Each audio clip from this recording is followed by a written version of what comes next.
Shri N R മധു തുടക്കത്തിൽ പറഞ്ഞ പോലെ എല്ലാ മലയാളികളെയും അടച്ചാക്ഷേപിക്കുകയല്ല, എന്നാൽ ആമുഖത്തിൽ പറഞ്ഞ പോലെ തൊലിവെളുക്കാനായി ശസ്ത്രക്രിയ നടത്തുന്ന അല്ലെങ്കിൽ രാസവസ്തുക്കൾ ഉപയോഗിക്കാൻ തയ്യാറാകുന്ന മലയാളിയുടെ കറുപ്പിനോടുള്ള അല്ലെങ്കിൽ അന്തർലീനമായ ജാതി വിവേചനത്തിൻ്റെ ഒരു ചെറിയ അംശമാണോ സത്യഭാമയിലൂടെ പുറത്തു വന്നത്? അതെ, അത് നിശ്ചയമായിട്ടും ഒരു ജാതി വിവേചനത്തിൻ്റെയും അസ്പൃശ്യതയുടേതുമായ മനുഷ്യ വിരുദ്ധ സമീപനം കേരളത്തിൻ്റെ സാമൂഹ്യ സാംസ്കാരിക മണ്ഡലത്തിൽ നിലനിൽക്കുന്നുണ്ട് എന്നുള്ളത് ഒരു സത്യമാണ്. നമ്മളൊരു വലിയ സാമൂഹ്യ നവോത്ഥാനത്തിൻ്റെ പാരമ്പര്യം അവകാശപ്പെടുന്ന ഒരു സമൂഹമാണ് എങ്കിലും ആ സാമൂഹ്യ നവോത്ഥാന പാരമ്പര്യം ഒരു പ്രത്യേക കാല പരിതസ്ഥിതിയിൽ റദ്ദു ചെയ്യപ്പെട്ടു പോയി എന്ന് പറഞ്ഞാൽ അതിശയോക്തിയില്ല. അതിന് പ്രത്യേകമായ രാഷ്ട്രീയ സാമൂഹ്യ സാഹചര്യങ്ങളുണ്ട്. ഇന്ന് ലോകസഭാ തെരഞ്ഞെടുപ്പ് നടക്കുന്ന ഈ പശ്ചാത്തലത്തിൽ നമ്മൾ നോക്കൂ, ജാതിയും മതവും ഉപജാതിയും ഒക്കെ പരിഗണിച്ചുകൊണ്ട് സ്ഥാനാർത്ഥികളെ നിർണയിക്കുകയും എന്നിട്ട് നമ്മൾ ജാതിക്കെതിരെയും വർണ്ണത്തിനെതിരെയും വർഗത്തിനെതിരെയും ഘോരഘോരം പ്രസംഗിക്കുകയും ചെയ്യുന്ന ഒരു സമൂഹമാണ്. അതുകൊണ്ട് കാപട്യം മുഖമുദ്രയാക്കിയ കേരളത്തിൻ്റെ ഈ സാമൂഹ്യ സാംസ്കാരിക പരിസരത്തിൽ ഇതുപോലെയുള്ള സത്യഭാമമാർ ഉണ്ടായില്ലെങ്കിലേ അതിശയവും. ഇപ്പോൾ സത്യഭാമ കലാമണ്ഡലം CN സത്യഭാമ എന്നാണ് അറിയപ്പെടുന്നത്. ഈ കലാമണ്ഡലം എന്താണ് എന്ന് പോലും സത്യഭാമയ്ക്ക് അറിയില്ല എന്ന് വേണം കരുതാൻ. കാരണം ഈ കലാമണ്ഡലം ഉണ്ടായത് നമ്മുടെ ലോകത്തിലെ തന്നെ അത്യപൂർവമായ ഒരു ക്ലാസിക്കൽ കലാരൂപമായ കഥകളിയെ സംരക്ഷിക്കാൻ വേണ്ടിയാണ്. മോഹിനിയാട്ടവും ഭരതനാട്യമൊക്കെ പിന്നീട് വന്നതാണ് അവിടെ. ആ കഥകളിയിൽ നമുക്കറിയാം സ്ത്രീവേഷം ചെയ്യുന്നത് മുഴുവൻ ഈ അടുത്ത കാലം വരെ പുരുഷന്മാരായിരുന്നു. നവരസങ്ങളും ആടി ഫലിപ്പിക്കാൻ പുരുഷന് സാധിക്കുന്നു എന്നുള്ളതിൻ്റെ ഏറ്റവും നല്ല തെളിവാണ് കഥകളിയിലെ സ്ത്രീവേഷങ്ങൾ. ശൃംഗാരമടക്കമുള്ള, അത് വിപ്രലംഭ ശൃംഗാരമാണെങ്കിലും സംഭോഗ ശൃംഗാരമാണെങ്കിലും ആ ശൃംഗാരത്തിൻ്റെ എല്ലാ തലങ്ങളും ലാസ്യവും ഒക്കെ ആടി ഫലിപ്പിക്കാൻ പുരുഷന്മാർക്ക് കഴിഞ്ഞിരുന്നു എന്നുള്ളത് കൊണ്ടല്ലേ കഥകളിയിലെ സ്ത്രീവേഷങ്ങൾ പുരുഷന്മാർ കൈകാര്യം ചെയ്തത്. അപ്പോഴാണ് കലാമണ്ഡലം സത്യഭാമ പറയുന്നത് ഈ മോഹിനിയാട്ടം പുരുഷന്മാർക്ക് നിഷിദ്ധമാണ്. കാരണം അത് ഒരു ലാസ്യ നൃത്തമാണ്, അത് സ്ത്രീകൾക്കേ സാധിക്കൂ എന്ന് മാത്രമല്ല സൗന്ദര്യം, ഈ സൗന്ദര്യം എന്താണ് എന്നെനിക്ക് മനസ്സിലായില്ല. സത്യഭാമ പറയുന്നതനുസരിച്ച് വെളുപ്പ് നിറമാണ് സൗന്ദര്യത്തിൻ്റെ മാനദണ്ഡം. അപ്പം വെളുത്തവർക്ക് മാത്രമേ ഈ കലാവേദികളിലേക്ക് കടന്നു വരാൻ സാധിക്കൂ. പ്രത്യേകിച്ച് മോഹിനിയാട്ടത്തിലേക്ക് വരണമെന്നുണ്ടെങ്കിൽ വെളുപ്പ് നിറം നിർബന്ധമാണ് എന്ന് പറയുന്നു. അതൊക്കെ സഹിക്കാം. ആ വനിത, ആ മഹതി ഇന്ന് ഏതോ സോഷ്യൽ മീഡിയ ചാനലിലോ മറ്റോ കൊടുത്ത ഒരു അഭിമുഖം കണ്ടു. അതിൽ നമുക്കറിയാം കൃത്യമായിട്ടും RLV രാമകൃഷ്ണനെ ലക്ഷ്യം വെച്ചുകൊണ്ടാണ് അവർ സംസാരിക്കുന്നതെന്നുള്ള സാമാന്യ ബുദ്ധി ഉള്ളവർക്ക് മനസ്സിലാവും. കാരണം RLV രാമകൃഷ്ണൻ്റെ തന്നെ മറ്റൊരു ഇൻ്റർവ്യൂ ഞാൻ കണ്ടിരുന്നു. കലാമണ്ഡലം സത്യഭാമയ്ക്ക് എന്തുകൊണ്ടോ RLV രാമകൃഷ്ണനോട് ഒരു തീരാത്ത പകയുണ്ട് എന്ന് അദ്ദേഹം തന്നെ പറയുന്നുണ്ട്.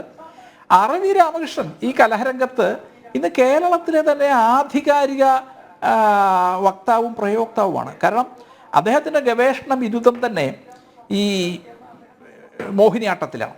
ഞാൻ ഈ ഒരു സംഭവം പുറത്തു വന്നതോടുകൂടി ഇടതുപക്ഷ കക്ഷികൾ പ്രതിരോധത്തിലാകും എന്ന് അവർ മനസ്സിലാക്കിയിട്ട് ഈ സത്യഭാമയുടെ പൈതൃകം കേസരിക്കും RSSനും ഒക്കെ ചാർത്തി തരാൻ വേണ്ടി ഒരു ശ്രമം നടത്തി. കാരണം 2021 ഏപ്രിൽ ഈ കോവിഡിൻ്റെ പശ്ചാത്തലത്തിൽ അവരെഴുതിയ ഒരു ലേഖനം കേസരി പ്രസിദ്ധീകരിച്ചിരുന്നു. ആ ലേഖനം എന്ന് പറയുന്നത് കലയെക്കുറിച്ചും കോവിഡിൻ്റെ സാഹചര്യത്തെക്കുറിച്ചും ഒക്കെയാണ്. അതിനിപ്പോൾ പിണറായി വിജയൻ എഴുതിയാലും കേസരി കൊടുക്കും. ദേശവിരുദ്ധമല്ലാത്ത, സമൂഹവിരുദ്ധമല്ലാത്ത അതിൻ്റെ ഉള്ളടക്കം, അതിൻ്റെ മെരിറ്റ് മാത്രമാണ് ഞങ്ങൾ നോക്കുന്നത്. ഇപ്പോൾ ദേശാഭിമാനിയോ അല്ലെങ്കിൽ അതുപോലെയുള്ള വാരികയൊക്കെ രാഷ്ട്രീയമായിരിക്കും, അത് ഏത് പാർട്ടിയിൽപ്പെട്ടവരാണെന്നൊക്കെ നോക്കും. കേസരിയെ സംബന്ധിച്ച് കേസരിയിൽ ഇടതുപക്ഷക്കാരനും വലതുപക്ഷക്കാരനും ക്രിസ്ത്യാനിയും മുസ്ലിമും ഒക്കെ എഴുതുന്നുണ്ട്, ആർക്ക് വേണമെങ്കിലും നോക്കാവുന്നതാണ്. ഞങ്ങൾ കണ്ടന്റിൻ്റെ ആ മെരിറ്റ് മാത്രമാണ് നോക്കുക. അപ്പോൾ ഇതെന്തുകൊണ്ടാണ് ഇവർ ഈ തരത്തിൽ ഇങ്ങനെ ഒരു വിവാദം ഉണ്ടാകുമ്പോൾ അതിൻ്റെ പൈതൃകം സംഘപരിവാർ സംഘടനകളുടെ തലയിലേക്ക് വെക്കാൻ വേണ്ടി ശ്രമിച്ചത് എന്ന് ചോദിച്ചാൽ, ഇവരെ കലാമണ്ഡലത്തിൻ്റെ ഭരണസമിതിയിൽ അംഗമാക്കിയത് ഇടതുപക്ഷ സർക്കാരാണ്. ആ ഇടതുപക്ഷ സർക്കാരാണ് തന്നെ അംഗമാക്കിയതെന്ന് മറ്റൊരു ഇൻ്റർവ്യൂവിൽ അവർ പറയുന്നത് ഇവിടെ വളരെ സ്പഷ്ടമാണ്. എന്ന് മാത്രമല്ല, ഈ കഴിഞ്ഞ ദിവസം ചിലങ്ക എന്നോ മറ്റോ പേരിൽ തിരുവനന്തപുരത്ത് വൈലോപ്പള്ളി സംസ്കൃതി ഭവനിൽ നടന്ന ഒരു നൃത്ത പരിപാടിയുടെ ഉദ്ഘാടകയായിട്ട് വൈലോപ്പള്ളി സംസ്കൃതി ഭവൻ ആരാ കൈകാര്യം ചെയ്യുന്നത്? അതും സാംസ്കാരിക വകുപ്പിന്റെ കീഴിലാണ്. സാംസ്കാരിക വകുപ്പ് മന്ത്രി പങ്കെടുക്കേണ്ട പരിപാടിയിൽ ഉദ്ഘാടകരായിരുന്നു. അപ്പം ഇവരുടെ ആ രാഷ്ട്രീയ പൈതൃകം എവിടേക്കാണ് പോകുന്നത്? അത് പോട്ടെ, അതൊന്നുമല്ല നമ്മുടെ വിഷയം. ഇതൊരു വർണ്ണവെറി, അതൊരു കലാകാരിയിൽ നിന്നും ഉണ്ടാകാൻ പാടില്ലാത്തതാണ്. കാരണം കലയ്ക്ക് വർണ്ണമില്ല. കാരണം ഭരതമുനി, നാട്യശാസ്ത്രത്തിൻ്റെ ആചാര്യനായ ഭരതമുനി എവിടെയെങ്കിലും പറഞ്ഞിട്ടുണ്ടോ വെളുത്തവർ മാത്രമേ നൃത്തം ചെയ്യാൻ പാടുള്ളൂ, അല്ലെങ്കിൽ ഉന്നത കുലജാതർ മാത്രമേ നൃത്തം ചെയ്യാൻ പാടുള്ളൂ?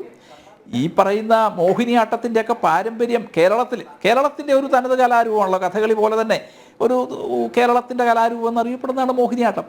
ആ മോഹിനിയാട്ടത്തിൻ്റെയൊക്കെ ചരിത്രം പരിശോധിച്ചാൽ ദേവരടിയാൾ എന്ന് പറയുന്ന, പിന്നീട് ആ പദം ലോപിച്ച് തേവിടിശിയായി നമ്മൾ മനസ്സിലാക്കണം.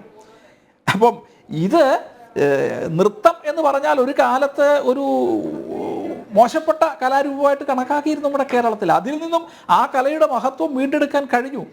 അവിടെയാണ് അതിൽ ജാതി കാണുകയും അതിൽ വർണ്ണം കാണുകയും അതിനെ അധിക്ഷേപിക്കുകയും ഒക്കെ ചെയ്യുന്ന മാനവിക മൂല്യങ്ങളുടെ ഒരു ഉയർത്തിപ്പിടിക്കലല്ലേ നമ്മൾ സത്യത്തിൽ കലയിലൂടെ കാണുന്നത്. അപ്പം ഇത്തരം കലാഭാസങ്ങൾ എന്ന് വേണം, അല്ലെ കലാകാരികളുടെ പേരിനോട് ചേർത്ത് കലാമണ്ഡലം ചേർക്കുക. ആ കലാമണ്ഡലം കഥകളിയെ സംരക്ഷിക്കുന്നു. ആ കഥകളിയിലെ സ്ത്രീവേഷങ്ങൾ ഈ അടുത്ത കാലം വരെ പുരുഷന്മാർ ചെയ്യുന്നു. ആ പുരുഷന്മാർ ലാസ്യം എങ്ങനെ ചെയ്തു, ശൃംഗാരം എങ്ങനെ ചെയ്തു എന്നൊക്കെ നമ്മൾ കണ്ടതാണ്. എന്നിട്ടാണ് പറയുന്നത് അതങ്ങനെ ചെയ്യാൻ പാടില്ല, വെളുത്തവർക്ക് മാത്രമേ മോഹിനിയാട്ടം ചെയ്യാൻ പറ്റുള്ളൂ. ഈ പറയുന്ന RLV രാമകൃഷ്ണനെ ഏതാനും മാസങ്ങൾക്ക് മുമ്പ് നമുക്കറിയാം, നവരാത്രി ആഘോഷത്തിലെ കേസരിയുടെ വേദിയിൽ ഇവിടെ നവരാത്രി സർഗോത്സവം നടക്കുന്നുണ്ട് എല്ലാ വർഷവും. അതിലെ ഏറ്റവും ശ്രദ്ധേയമായ കലാരൂപം മോഹിനിയാട്ടമായിരുന്നു. ആ മോഹിനിയാട്ടം അവതരിപ്പിക്കുകയും അതിന് ഒരു എന്താ പറയുക, അതിന് ശേഷം അദ്ദേഹത്തെ ആദരിക്കുകയും ഒക്കെ ചെയ്ത വേദിയാണ് കോഴിക്കോട് കേസരി, ഈ ചാലപ്പുറത്തുള്ള കേസരി ഭവൻ എന്ന് പറയുന്നത്. അപ്പോൾ അതിൽ അദ്ദേഹം ഈ മോഹിനിയാട്ടത്തിലാണ് RLV രാമകൃഷ്ണൻ്റെ ഗവേഷണ പ്രബന്ധം എന്ന് പറയുകയും, ഇപ്പോൾ മോഹിനിയാട്ടം പുരുഷന്മാർ നടത്തുന്നതിനെതിരെയുള്ള ചില ആരോപണങ്ങളെക്കുറിച്ചൊക്കെ അന്ന് അദ്ദേഹം പറയുകയുണ്ടായി. എത്ര മനോഹരമായിട്ട് ഈ നവരസങ്ങളെയും ആടിഫലിപ്പിക്കാൻ അദ്ദേഹത്തിന് സാധിച്ചു. പ്രത്യേകിച്ച് ശൃംഗാരമടക്കമുള്ള വികാരങ്ങളെ, ഭാവങ്ങളെ ആടിഫലിപ്പിക്കാൻ അദ്ദേഹത്തിന് സാധിച്ചു എന്ന് ഞങ്ങൾ കണ്ടതാണ് ഇവിടെ കോഴിക്കോട് കേസരി ഭവനിൽ. അദ്ദേഹത്തെ അതിന് സവിശേഷമായ ആദരവ് കൊടുക്കുകയും ചെയ്ത ഒരു സാംസ്കാരിക കേന്ദ്രമാണ് കേസരി.